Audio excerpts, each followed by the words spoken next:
Ang India po, kasangga po natin. Kasama siya sa nagkundina dito sa ginawang cannon attack, water cannon attack noong August 5 sa ating Philippine Coast Guard. At nire-recognize nila yung rules-based international order. Pati yung UNCLOS, nire-recognize nila. Yung previous leader lang po natin, yung ayaw i-recognize.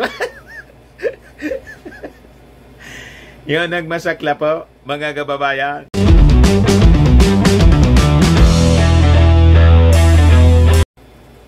Ito yung good news, mga kababayan.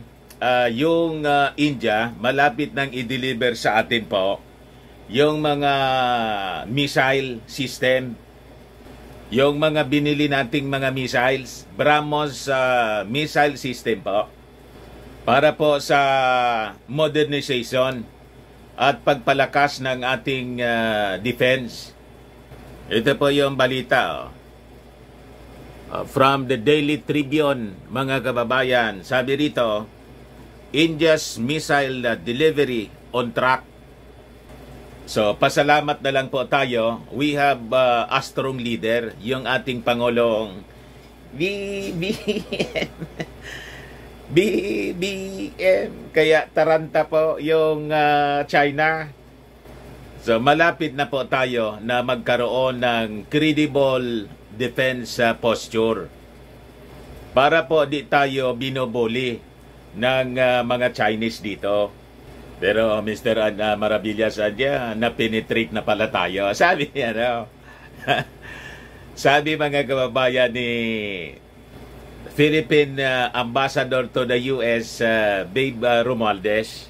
But anyway, yung ating cyber security po, aayusin na po. May mga security experts daw na darating dito sa ating bansa. Possibly mga next week po, para i-assess yung ating cyber security. But before ko, mga kababayan, na ibigay sa inyo yung kwentong ito, click subscribe muna dito sa ating YouTube channel. At like and share na rin po ninyo. Hit the notification bell. And wag na rin po ninyo, mga kababayan, na skip yung ating mga commercial ads para tuloy-tuloy yung ating pagpalakas sa defense. Di ba? Hindi po mawala yung ating bansa, tulad ng warning po ni Ambassador Romualdez. Napakaseryoso niya yung ating situation ngayon sa ating bansa. Pwede niya na mawala yung ating bansa sa atin. Ganon katindi po yung ginawa ng mga makapili. Ito yung ating Defense Secretary, Gilbert Chodoro. Yan o. Nakikipagkamay sa sino to? Ambassador ng India. Defense Secretary Gilbert Chodoro Jr. met with India's ambassador to the Philippines, Shambo Kumaran. Pero itong BrahMos missile system, mga kababayan, parang short range cruise missile lang po ito. Mga around 800 kilometers yung distance niya na pwede pong targetin. Pag less than 1,000 kilometers, short range cruise missile system po ang tawag. Pag no more than 1,000 to 3,000, medium range na po siya. Pero anyway, huwag tayo mag-alala. I think ipoposisyon na rin, o baka nakaposisyon na nga po. Hindi lang natin alam kasi hindi man natin pwedeng i-reveal siya. Dapat secretive po tayo, tulad ng Israel. But we know naman po, yung Amerika, na kung saan may Mutual Defense Treaty po tayo, treaty ally po natin, meron silang ICBM, yung Intercontinental Ballistic Missiles, na pwedeng lagyan ng mga nuclear warheads mismo. So, sabi rito, mga kababayan, the Philippines can expect timely delivery of the shore-based anti-ship missile system the country has procured from India's defense company, BrahMos Aerospace. Ito yung pinaka-advance mga kababayan. Yung binili po natin. Defense spokesperson Arsenio Andolong said on Tuesday, kahapon po, the procurement was part of the Horizon 2 phase of the revised Armed Forces of the Philippines Modernization Program. Nagpadala na rin po tayo doon sa India mga kababayan ng mga personnel na nag-undergo sa training po para sa pagpapalipad nito na mga missile system, cruise missiles natin po mga kababayan. So sabi rito sa balita, the reassurance by the Indian government came after Defense Secretary Gilberto Chodoro Jr. met with India's ambassador to the Philippines, Shyambo Kumaran, last August 17. Andolong said both India and the Philippines have reaffirmed their commitment to a rules-based international order in the Indo-Pacific region. Ang India po, kasangga po natin. Kasama siya sa nagkundina dito sa ginawang cannon attack, water cannon attack noong August 5 sa ating Philippine Coast Guard. At nire-recognize nila yung rules-based international order. Pati yung UNCLOS, nire-recognize nila. Yung previous leader lang po natin, yung ayaw i-recognize. Yun ang masakla po, mga kababayan. So sabi rito, Secretary Chodoro and Ambassador Kumaran reaffirmed their commitment to upholding a rules-based international order and strengthening relations with like-minded countries in the region. So possibly, pag nagka-conflict po dito, wag naman sana po, kasi tayo, ayaw man natin po ng away. Tayo, didepensa lang. Pag tayo ay nilamon nila, nilusob nila tayo, didepensa tayo, and we will assert the Mutual Defense Treaty with America. Pero at least, mayroon din po tayo mga armas dito. Di ba? So, supplyan na tayo, mga kababayan, ng mga short-range anti-ship missiles. BrahMos missile system po ng India. So, siyempre, kasangga natin, kakampi sa atin siyempre yung India. At yung India, kaaway din yung China. Di ba? May territorial conflict din po sa China yung India. Magkatabi sila, kapitbahay sila mga kababayan.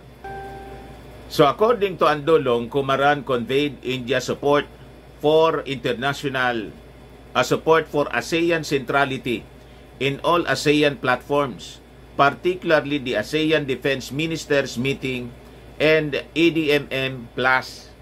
So, ito po yung effective na engagement natin, mga kababayan, with our regional partners.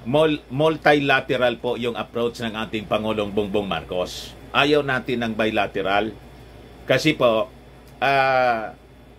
that is to the advantage of China. Kaya yung gustong mangyari ng China, tayo lang anya yung mag-usap. Wala man po nangyari sa pag-uusap na tayo-tayo lang, binabraso lang tayo at pinaglalaruan mga kababayan.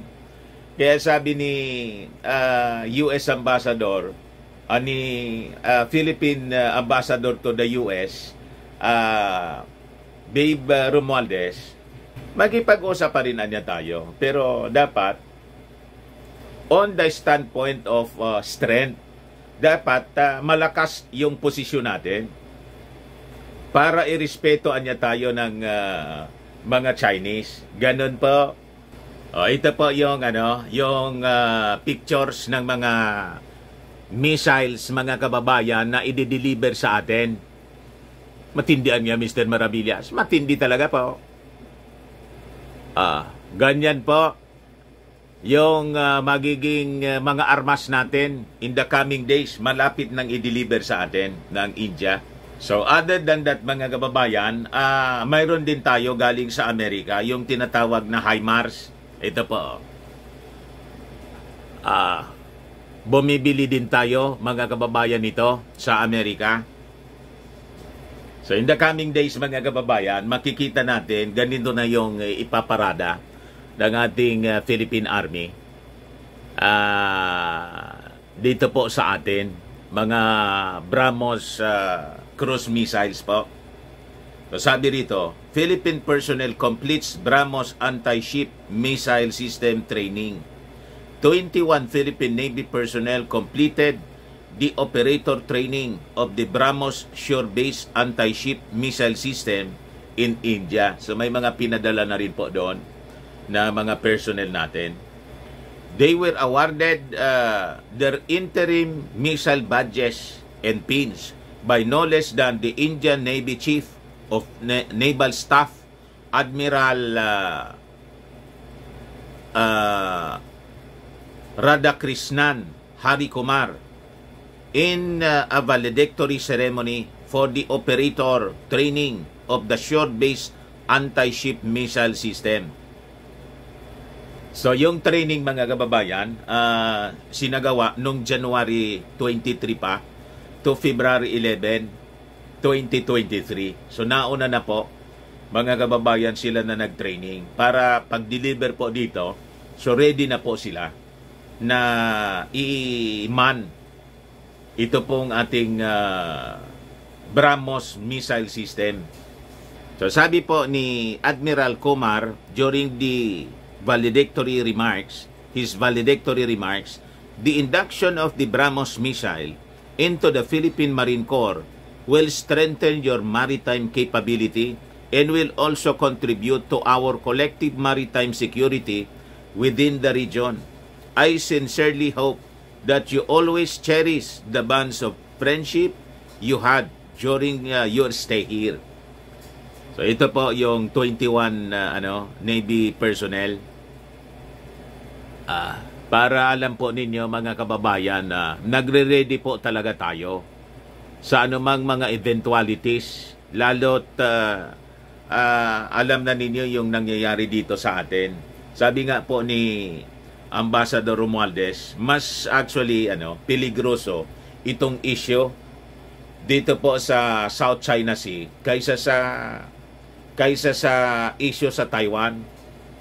So, sabi rito sa balita, Colonel Romulo D. Quimado, Philippine Navy, Commander of the Coastal Defense Regiment and end user of the system, loaded the team for the successful accomplishment of the training and expressed his optimism on the future of the CDR with the trained personnel. He further emphasized the value of retaining the knowledge pala, hindi retraining. Retaining the knowledge that they gained during the training to honor the investment made by the Filipino people. So dito po mga kababayan, ipoposisyon. Kita ninyo? Facing the West Philippine Sea, the South China Sea. Dito ipoposisyon yung mga anti-ship BrahMos cruise missile mga kababayan, na ang range niya, short range lang po siya. Around 800 kilometers yung distance mga kababayan na pwede niyang targetin. So, sabi rito po, the training is a critical package included in the Philippine Navy shore-based anti-ship missile system project contract that was signed by the Philippines in India noong 2022. The said acquisition was viewed as a boost to the Philippine Navy's capability to defend the country's maritime borders and will further complement the efforts of the Philippine Navy surface assets in patrolling the Philippine waters. Now, to give you the idea, ang short range, less than 1,000 kilometers yung distance na pwedeng targetin po. Ang medium range missile is defined by having a maximum range of between 1,000 and 3,000 kilometer range. Whereas itong Intercontinental Ballistic Missile po or ICBM, medyo siyempre mahal na to mga kababayan. Wala pa tayong ganito. But anyway, sabi ko nga po, nandiyan naman yung Amerika. We have a defense treaty. May mutual defense treaty po tayo. At our back na in case maggipitan po, they have their ICBMs. Yung ICBM, ang range niya greater than 5,500 kilometers. Primarily designed for nuclear weapons delivery. Conventional and chemical and biological weapons can also be delivered with varying effectiveness but have never been deployed on ICBMs. So sabi rito sa ating research, most modern designs support multiple independently targetable re-entry vehicle, allowing a single missile to carry several warheads, each of which can strike a different target. The United States, Russia, China, France, India, the United Kingdom, Israel, and North Korea are the only countries known to have operational ICBMs. So tayo, wala pa. Pero anyway, wag tayong mag-alala. Kasi we have our mga EDCA sites. Malamang di ba? And yung mga EDCA sites natin possibly dadagdagan pa ng ating Pangulong Bongbong Marcos. Ayan pa mga kababayan, magiging parte na to ng ating arsenal. Anyway, that is for our defense. Importante po yon mga kababayan, para sa ating survival po.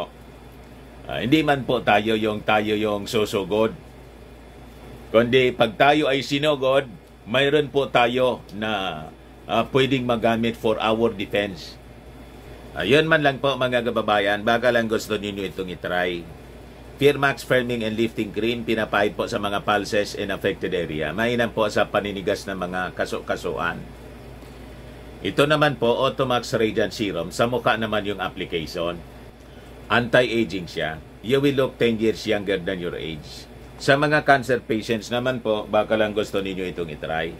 Ningxia Red Mix Fruit Drink. Di man po siya gamot, food supplement siya. Kaya lang, gawa siya mga kababayan sa goji berry.